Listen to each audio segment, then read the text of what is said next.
মৎস্যজীবী ভাইরা আমরা চলে আসলাম যশোরের সততা মৎস্য খামারে এবং আপনারা জানেন যে যশোরের বুকে কিন্তু এই খামারটা একটা ব্যাপক আলোচিত একটি খামার এবং এই খামারে আজকের কি কি মাছ যাচ্ছে এবং এই মাছগুলো কোথায় যাচ্ছে আপনাদের এই বিষয়ে পুরো এখানে যে ক্রেতা আছে ক্রেতার মুখ থেকে শুনবো যে উনি এখান থেকে মাছ নিয়ে আসলে কেমন লাভবান এবং এই জায়গার মাছ আসলে ওনারা কেমন ফলাফল পাচ্ছে এবং সরাসরি ক্রেতার মুখ থেকেই কিন্তু মূলত আমরা কথাগুলো আপনাদেরকে জানাবো। কারণ আপনারা জানেন যে দীর্ঘদিন ধরে কিন্তু এই সততা মৎস্য খামার বাংলাদেশের বৃহত্তম একটা বাজার আছে যশোরের মাছ বাজার।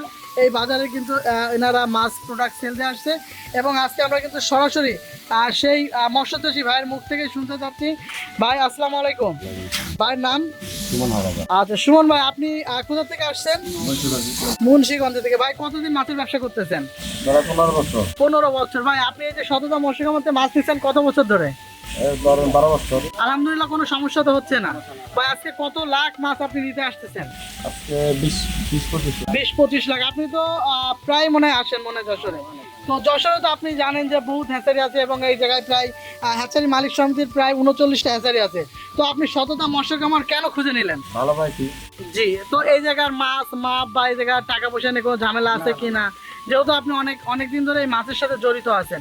তো আজকের সরাসরি আমরা দেখাচ্ছি যে উনি গাড়ি নিয়ে চলে আসছে এবং এই মাছই উনি এখান থেকে লোড করে বাংলাদেশের প্রায় প্রত্যেকটা জেলায় কিন্তু মাছ এখান থেকে আর কি যায়। আর এবং উনি আজকে প্রায় 20 লাখ নেবে।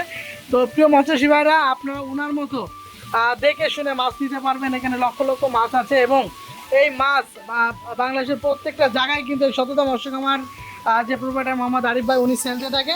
তো আপনারা দেখেন যে এখানে প্রচুর পরিমাণে ক্রেতা চলে আসছে এবং ওনারা দেখে শুনে কিন্তু মূলত মাছ নিচ্ছে। তো আপনাদেরকে বলবো, আপনারা যদি মাছ নিতে চান সরাসরি সততা মৎস্য খামার আপনাদের দেখাচ্ছি। আপনারা এই সততা মৎস্য খামারের যে আরিফ ভাইয়ের নাম্বার আছে, আপনারা যোগাযোগ করে ওখানে চলে আসতে পারেন। তো আজকের এই ভিডিওটাই পর্যন্ত, আবার নতুন কোনো ভিডিও নিয়ে আপনাদের সামনে হাজির হবে। সে পর্যন্ত ভালো থাকবেন। আল্লাহ হাফেজ।